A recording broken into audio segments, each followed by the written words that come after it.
Улсын их хурлын 9 гишүүн хамтран нийтээр тэмдэглэх баярын болон тэмдэглэлт өдрүүдийн тухай хууль, нэмэлт оруулах хуулийн төслүүдийг санаачлан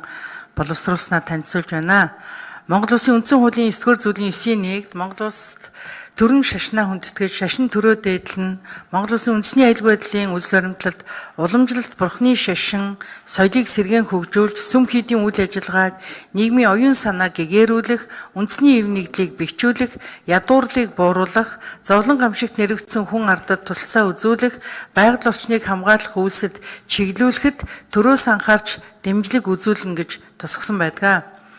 Монгол Улсын өнцөг булан бүрээс бурхны шашинтай 300 гаруй мянган иргэн гарын үсэг цуглуулан ихтүүцсэн өдрийг тэмдэглэлт өдөр болгох хүслийг гандан төгчний хийдээр дамжуулан бидэнд уламжилсан. Мөн нэгдсэн үндэсний байгууллагаас 1999 онд бурхан багшийн ихтүүцсэн өдрийг жил бүрийн 5 сарын 17-нд тэгш ирэх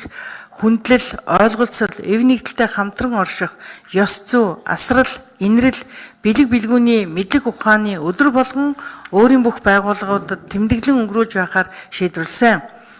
Түүнчлэн уламжлалт бурхны шашинд улс орнууд энэ өдрийг бүх нийтийн амралтын өдөр болгохоос гадна өв соёл, уламжлалынхаа үн цэвсээр бахархах өдөр болгон тэмдэглэж ирсэн байна.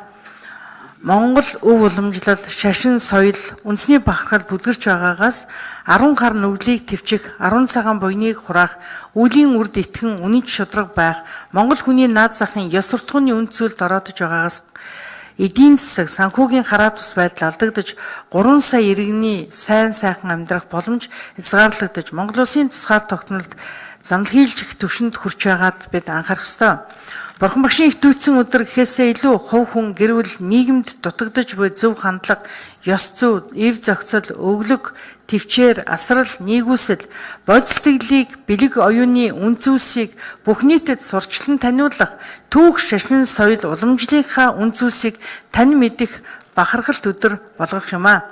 Эртнээс монголчууд энэ өдөр өөрийн болон бусдын амар амгалан эрхэмлсэн буян төлийг хөгжөөж, өөрийн болон бусдад хорлол тарих, хилэнцэт муу үйлийг төвчин зээрлэж ирсэн уламжлалтай тул бурхан багшийн ихтүүцсэн өдрийг нийтээр тэмдэглэх баярын өдөр болгол нийгэм зөв хандлагыг төлөвшүүлэхэд бодит хувь нэмэр оруулах болно гэж үзэж байна. Иймд нэгдсэн үндэсний байгууллагын ерөнхий ассамблеийн тогтоол болон иргэд олон нийтийн хүсэлтийг үндэслэн улсын хурлын даргын захирамжаар байгуулагдсан ажлын хэсэг бурхан багшийн ихтүүцсэн өдөр болон зуны ихэнх сарын шөнийн 15-ныг олон нийтийн баяр амралтын өдөр болгон тэмдэглэн өнгөрүүлдэг болохоор хуулийн төслийг санаачлан боловсрууллаа. Хуулийн төсөл батлагдсанаар үндэсний түүх, хэл, соёл, өв уламжлал, зан заншлаа хадгалан хамгаалж хөгжүүлэхэд өр хүүхэд хойч үе эерэг зөв бодлолтой, энэрэнгүй зөөлөн сэтгэлтэй, өвөг дээдсээ хүндэлдэг их оронч хүн болгон төлөвшүүлэхэд Монголын ард түмний олон зуун жилийн оюуны өвийг тэн хадгалахад монголчуудын эв нэгдлийг баттгах зэрэг хувь хүн, гэр бүл, нийгэмд эерэг уур амьсгал бүрдүүлэх цорын ганц архигүй тэмдэглэлт өдөр болгох тухай хуулийн төслийг дэмжин баталж өгөхийг та бүхнээсээ хүсэж байна. Анхаарал тавьсанд баярлалаа.